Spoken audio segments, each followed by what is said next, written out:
मेरे मन में बहुत से विचार हैं, जिनको मैं बच्चों में या कहीं प्लेटफ़ॉर्म पर तो बताता रहता हूँ, लेकिन हर बार वही चीज़ बताऊँ या कुछ बताने में चेंज हो जाता है, रह नहीं पाता। इसलिए मेरे मन में बड़ी जिज्ञासा थी कि मेरे अंदर जो कुछ भी है, वो आने वाली पीढ़ी को, हमारे बच्चों को और भी बहुत सारे लोगों को पता होना चाहिए। हमारी भावनाएँ पता होनी चाहिए, हमारी चीज़ें पता होनी चाहिए। कहीं मेरे साथ ही वो जो मेरे अंदर है वो चला ना जाए, वो छोड़ के जाना चाहिए। पहले क्या था कि वो बुक्स वग़ैरह में लिखी जाती थी, कॉपियों में लिख कर के रखते थे और वो बची रह जाती थी, फिर बाद में लोग उसका अध्ययन करते थे।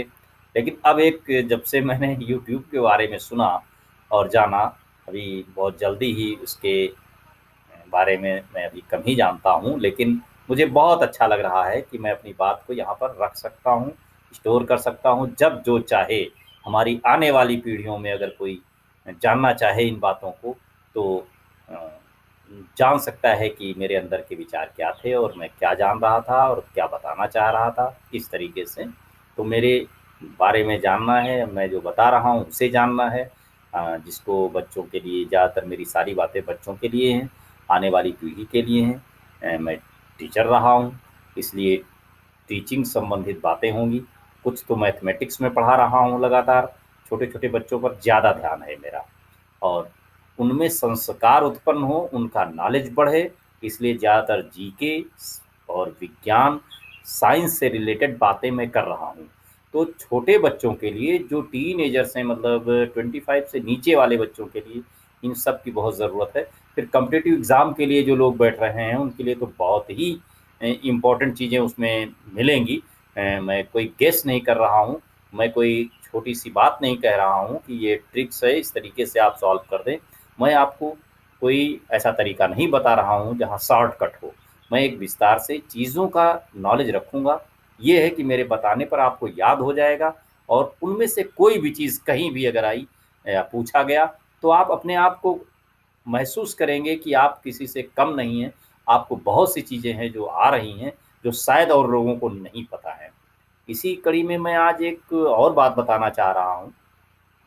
जैसे बिच्छू, बिच्छू के बारे में थोड़ी-सी बात बताना चाहता हूँ। ये रात्रिचर प्राणी है, जो कापी किताबों में लिखा हुआ है, आपने सबने पढ़ा होगा। जितना पढ़ा है वो सब ठीक है, लेकिन मैं कुछ जान रहा हूँ जो मैंने पढ़ने की कोशिश की। मुझे पढ़ा था, लेकिन मुझे इसमें देखने को कहीं मिल नहीं रहा था। लेकिन मुझे मालूम है वो बात, इसलिए मैं बताने की कोशिश कर रहा हूँ। आप भी देखें, क्योंकि विज्ञान का नाम तो आओ करके सीखने की होती थी। अगर हिम्मत हो, किसी को हिम्मत कर रही हो, तो करके देखना, चेक करना उसे, क्योंकि इसमें बड़ा समय लगता है कि मेरी बात की सत्यता की परख करना। विज्ञान तो का मतलब यही होता है कि जो हो जाए, जो करके देखा जा सके, बार-बार रिपीट हो रहा हो, उसे जानना जाना चाहिए। तो वो होता है विज्ञान। तो विज्ञान के इस युग में जो भी मैं बता रहा हूँ, आज का विषय मैं ले रहा हूँ बिच्छू।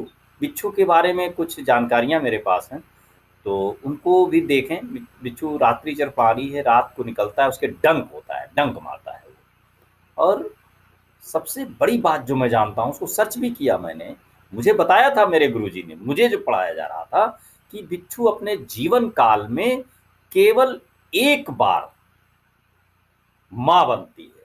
मादा बिच्छू केवल एक बार माँ बनती है और फिर जब वो बच्चे पैदा होते हैं, तो मैंने जो मुझे जो याद है, लिखित नहीं मिल रहा है, मैं नहीं समझ पा रहा हूँ कहाँ से मिलूँ, देखूँ मैं, लेकिन आप लोग भी इसमें देखें। बिच्छू जैसे अन्य जानवरों के, अन्य एनिमल्स में जो बच्चे पैदा होते हैं, वो कोई स्पेशल जगह होती है जहाँ से बच्चे निकलते हैं। लेकिन बिच्छू में जो मैंने अध्ययन किया था, उसमें अध्ययन क्या, मेरे पास सबूत नहीं, लेकिन उसमें ये था कि बिच्छू के अंदर जो बच्चे होते हैं, एक बार में 100 बच्चे के आस-पास बच्चे देती है वो। देती क्या है, उसका पेट फट जाता है और उसी पेट फटने से वो बच्चे बाहर आते हैं और सबसे पहले फटने की वजह से वहाँ पर जो पेट के अंग अंतरांग होते हैं, वो लिपलिपे पदार्थ जो होते हैं, उन्हीं को खाना शुरू करता है। सारे बच्चे मिल कर के पहले अपनी माँ को खाते हैं।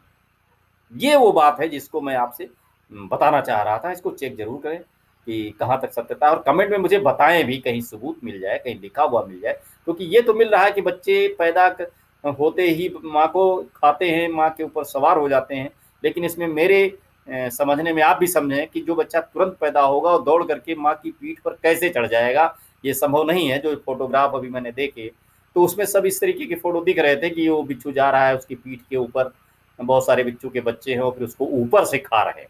जबकि मेरी समझ में और आपकी भी समझ में बात नहीं आएगी कि बच्चा निकला, पैदा हुआ और वो दौड़ करके बिच्छू की पीठ पर चढ़े और बिच्छू को खाए। ऐसा नहीं है।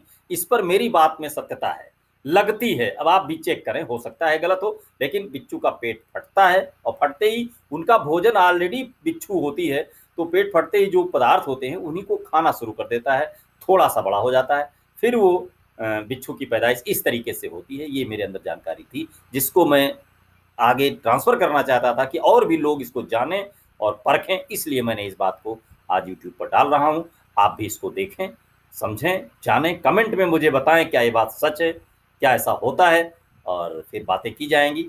आप कमेंट के माध्यम से मुझसे बात करेंगे, और कोई पर्सनल बात करना चाहता है तो कमेंट कीजिएगा, तो मैं बात करूँगा कि क्या हो सकता है। अगर मेरी बातें आपको अच्छी लग रही हैं, मुझे आप सोचना चाहते हैं, समझना चाहते हैं, और कुछ भी ऐसी इस तरीके की बात है तो मुझे आप लाइक करें और वो सब्सक्राइब कर लें मेरे चैनल को। मेरे अपने ही नाम से मेरा चैनल है, कौशल किशोर वर्मा। तो इस चैनल को सब्सक्राइब कर लें, बेल आइकन जो घंटी बजनी होती है उसको दबा दें, ऑल पर करके उसको क्लिक करें, जिससे जब भी मैं जो भी बताऊंगा वो आपके पास मेरी बात पहुंचेगी। और मुझे अच्छा लगेगा अगर आप मुझे इसमें सलाह देते हैं। मैं गलत भी हो सकता हूँ, मुझे खुद भी इसकी अ, आवश्यकता थी, मुझे जानने की कि कहीं मैं गलत जानता हूँ या जो और लोग बता रहे हैं वो गलत है। इसकी जानकारी के लिए मैंने ऐसा कहा है। धन्यवाद।